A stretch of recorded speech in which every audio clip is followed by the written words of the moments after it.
Good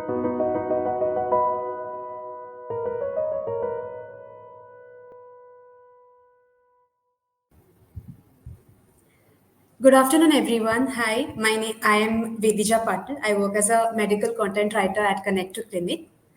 Today, I welcome you all for this webinar on unveiling liver, which will talk on causes, treatments, symptoms. And our today's esteemed speaker, Mr. Dr. Dhruv Taneja, he is a consultant radiologist from a renowned university with a decade, 10 plus years of experience in in radiology and imaging. So, Dr. Dhruv has joined us for this webinar. Welcome, Dr. Dhruv. Thank you, ma'am. Dr. Dhruv, can you be a bit louder? Yes, I can, ma'am. Is it better now? Yeah, it's much better now.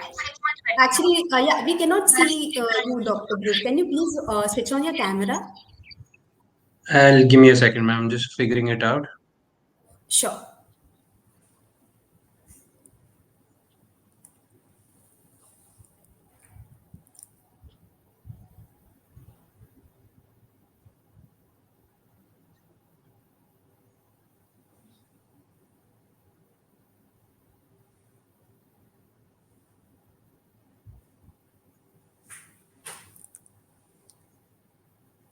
Okay, we seem to have some kind of network issue with Dr. Dhruv, but he'll be soon joining us.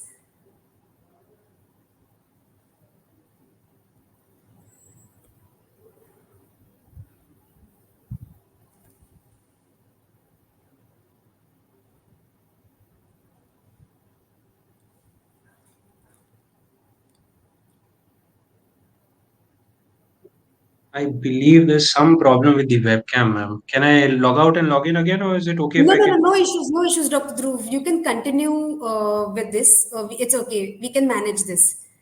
Perfect, So, perfect, perfect. hi, Dr. Dhruv. Welcome to this webinar on unveiling fatty liver, the causes, symptoms, and treatments. I was telling the audience about your experience, your past experience, your publications. There are many other publications which you have published, and in brief, I was just talking about it. So, Thank you. Doctor, we are looking forward for a great session and valuable insights on unveiling fatty liver. So, what I'll do is Perfect. I have already presented the presentation for you, and what do I do? I'll just switch on the slides whenever you ask us to do. Okay. Right, right. Okay. So, good So, morning, good Doctor afternoon, Dhruv, everyone. Good afternoon, hi. everyone. My name is Dr. Dhruv Taneja. So, I am a consultant radiologist at my own clinic, which is by the name of Pro Health Imaging. We are at Sector 52 in Gurugram, and it's glad to present a topic which is kind of now taking these headlines. It's a problem that everyone has and is diagnosed while they go for an ultrasound. So I'm there to shed some light on it, and let's go forward and see how can we kind of take it forward. All right. So that's a brief about myself. So we've been in this field for last 15 odd years now, and we've seen a lot of these fatty cases, and we've had a lot of discussion with patients about such things. So let's kind of dive into the topic. So I'll be covering the topic in basic four parameters. So introduction to fatty liver, as to what it is, why do we need to kind of take care of it or get it diagnosed as early as possible, how do you get it diagnosed, and the last part is going to be briefly talking about preventing and curbing fatty liver. So let's define fatty liver. So, fatty liver is a very vague term. So, fatty liver in general is described as fatty infiltration of liver. So, what do we mean by fatty infiltration of liver? So, it is deposition of these lipids in these fat liver cells, which we call as hepatocytes. So, especially triglycerides, they get deposited in these liver cells and increase the appearance of the liver to become a little greasy and yellowish in color while we see it on autopsy. Now, what are the main causes of liver becoming fatty? So, alcohol abuse has been well known, documented fact, and is the major cause of fatty liver. Apart from that, nowadays we've seen a change in trend from alcoholic fatty liver to a non alcoholic fatty liver. So, I'm going to enumerate some causes to it. So those being fatty diets, your colas, pizzas, and pastas have now started causing this. A couple of medications which have been known, crash diets, a lot of diabetic patients, especially who are insulin resistant, and a few genetic factors that kind of progress a normal liver towards it becoming fatty.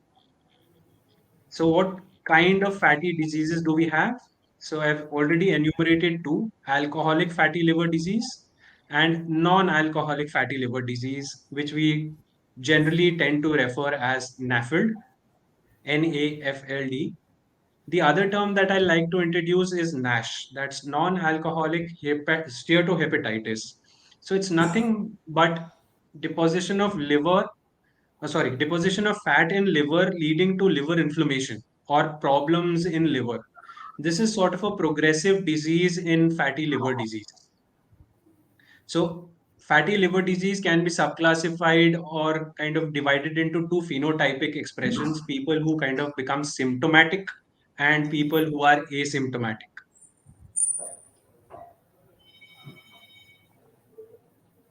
So, how does this happen? So, alcohol is known to cause excess deposition of fat in liver cells, and especially regular consumptions tend to develop a regular routine leading to fatty livers.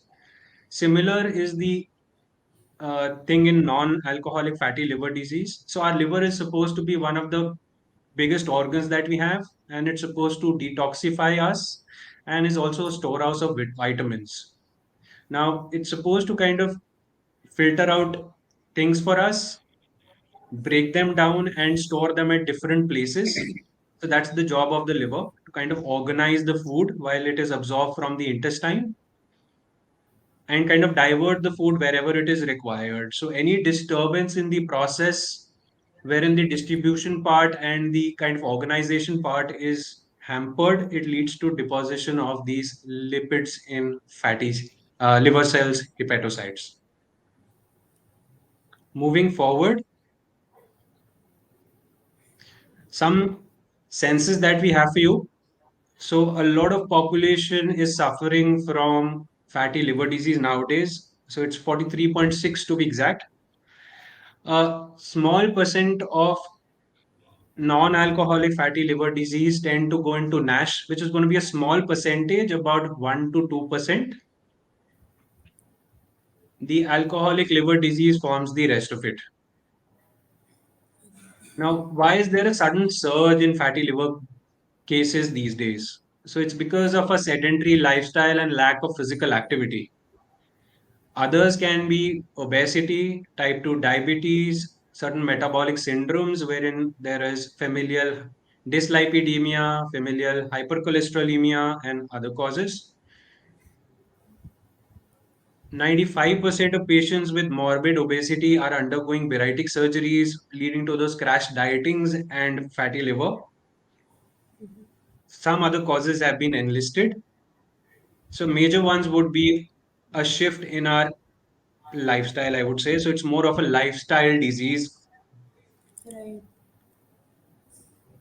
Coming on to stages of fatty liver. So it starts with a simple fatty liver, which is referred to as hepatic steatosis.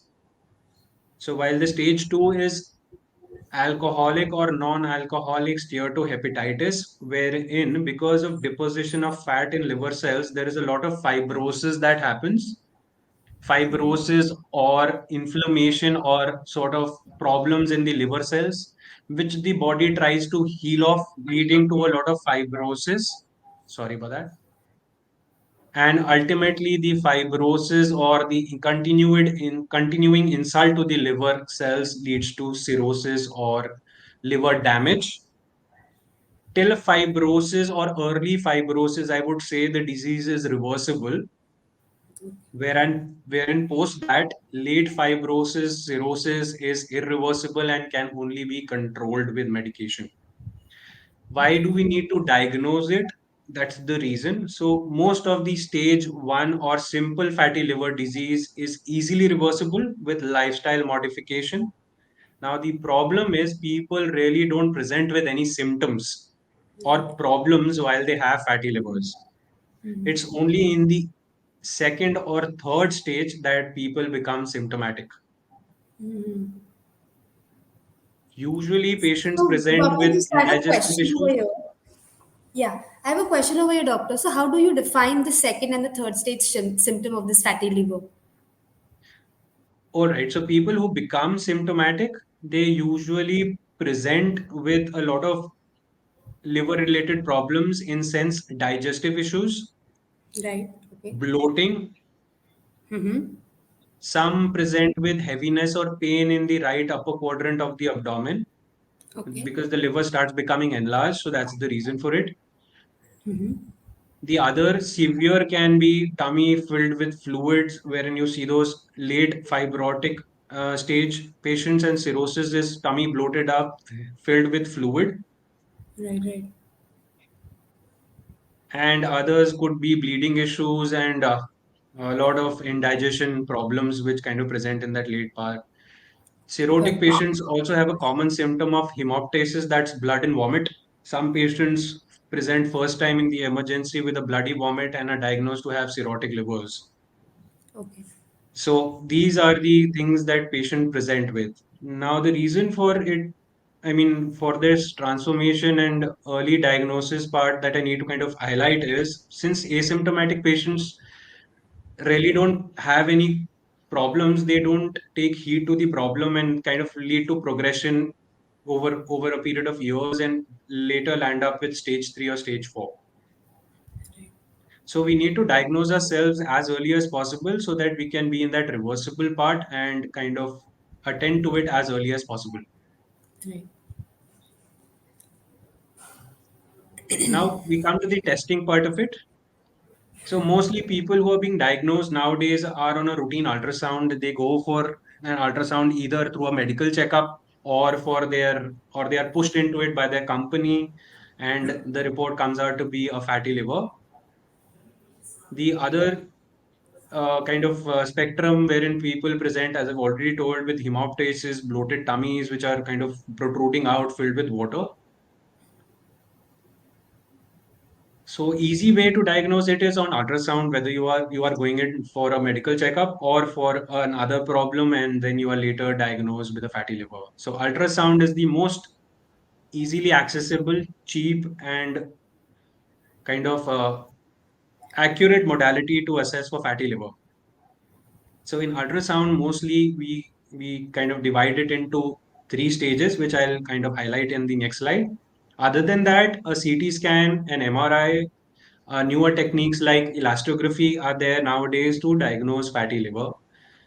We have a fibroscan that's coming in, which is quite accurate in predicting the amount of fibrosis in the liver and the fat percentage. The gold standard is always a liver biopsy that can see the cells at a microscopic level and tell you as to amount of fat that's deposited in them. So all these studies that we have done is always compared with liver biopsy. So let's go to the ultrasound grading of fatty livers. So we mostly divide it into grade 1, grade 2, and grade 3 with increasing severity. How do we classify it is going to be an operator dependent thing and the equipment dependent thing. So ultrasound machines vary. People who use them, radiologists who use them have a different perspective as to which grade it should go in. But broadly, I would say these three grades. How I do it is by seeing the liver and comparing the echogenicity or the brightness of the liver with the surrounding structures, namely the diaphragm, spleen, kidney, and then you look at those intrahepatic vessels which appear as black, serpiginous, kind of snake like things with a very thin white line around them, which is perivessel fat.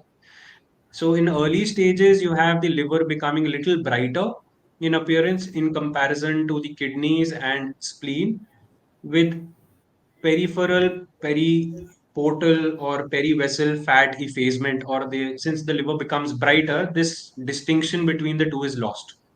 So we label it as grade 1 there.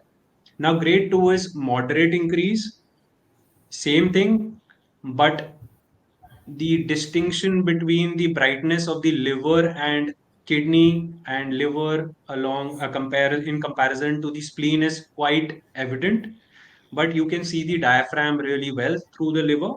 So that's grade 2. While you cannot see the diaphragm at all, that's when we label it as grade 3.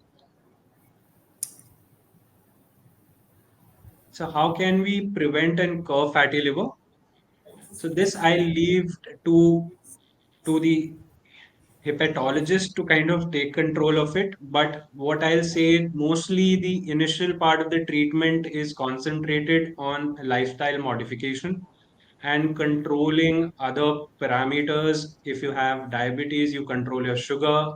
If you have hypertension, you control your blood pressures, and regular monitoring with those liver function tests helps a lot and controls, I believe, 80% of those cases. The rest who go into the late stage, which is grade 3, grade 4, late fibrosis and cirrhosis need to be managed with medication, which I think a hepatologist is the right person to kind of enlighten you on. But I would like to shed light on newer things that are coming up, especially MRI, which is kind of becoming a gold standard nowadays with a specific modality to estimate fat. So we have got a newer imaging technique which is called as proton density fat fraction. It is basically a modification of the in phase and out phase imaging that has been routinely done on MRI, and it helps to estimate amount of fat, helping in better diagnosis of fatty liver. The other techniques are fibroscan. CT scan has shown a little bit of promising results in newer studies, but I think MR scores over and has got a better sensitivity and specificity for the same.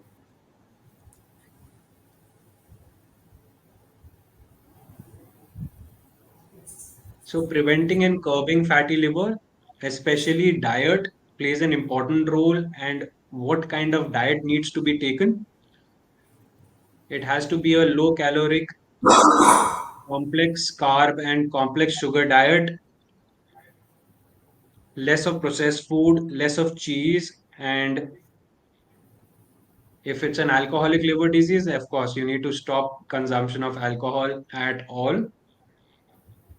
Couple of other things that help are vitamin E and antioxidants, which kind of help and control the out sorry the kind of progression and kind of help you come out of the disease faster. So I would rather say get yourself screened as early as possible for liver and kind of get yourself diagnosed for a fatty liver if you have, and then take alternate steps, especially dietary and lifestyle modification. Please do not ignore it, and please do not let it go into that late stage where it becomes irreversible and has got a very high mortality there. Thank you. Any Thank questions I you. would be glad I Yeah. can answer. Yeah, sure. So thank you so much, Dr. Dhruv, for those valuable insights that you gave via this presentation, and obviously you shared your cases and whatever experience you have. You were talking on how MRI has a very specificity in detecting this particular disease. So thank you so much, Doctor, for sharing your valuable insights, and that actually had made a very lasting impact on our audiences as well. So we deeply appreciate your time and effort which you have given us, and in delivering for this particular webinar. So thank you so much, Doctor, for your valuable knowledge and your valuable Thank insights which you have given us. Thank you so thank much, you. Doctor. Thank you. Thank you so much, ma'am, for inviting me, and I could kind of enlighten everyone. Pleasure. Thank you. Thank you so much, ma'am. Thank you so much, Doctor.